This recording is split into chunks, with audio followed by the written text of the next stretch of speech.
Ang cravings ko nga na ulam ngayon ay pork giniling na maitlog pugo o tinatawag din nila ito na picadillo. Grabe, sobrang sarap talaga nito at minsan ko lang talaga itong maulam. Kaya naman ituturo ko sa inyo kung paano ito lutuin. So una, nagayat lang ako dyan ng carrots at patatas, tapos ipiprito lang natin yan hanggang sa maging half cook lang.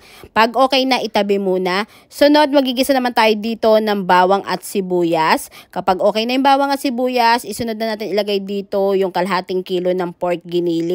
Tapos, isasangkot siya lang natin siya dyan o hayaan lang natin siya dyan ng 5 minuto. Makalipas ang 5 minuto, haluin lang natin ito ng maigi hanggang sa madurog yung ating mga pork giniling kasi nagdikit-dikit talaga siya. Kapag okay na, titimplahan naman natin ito. So, naglagay ako dyan ng laurel, pamintang durog, tapos naglagay rin pala ako dyan ng pork cube.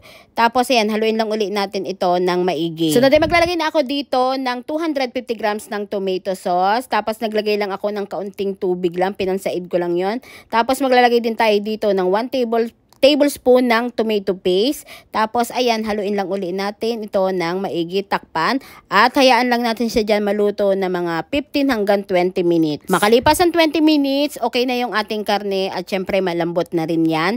Ilalagay na natin dito yung prinito nating carrots at patatas at maglalagay rin ako dito ng bell pepper. Tapos haluin lang natin ito ng maigi. Ipagpatuloy lang yung pagluluto ng ilang minuto pa hanggang sa lumambot na yung carrots at yung ating patatas. Kapag okay na, pwede natin ilagay dito yung itlog pugo. So, mas maraming itlog pugo yan. Ay nako, sobrang sarap niyan. Kaya naman kung wala ka maisip na mauulam bukas, try mo na rin yung ating recipe. Sobrang sarap nito, promise.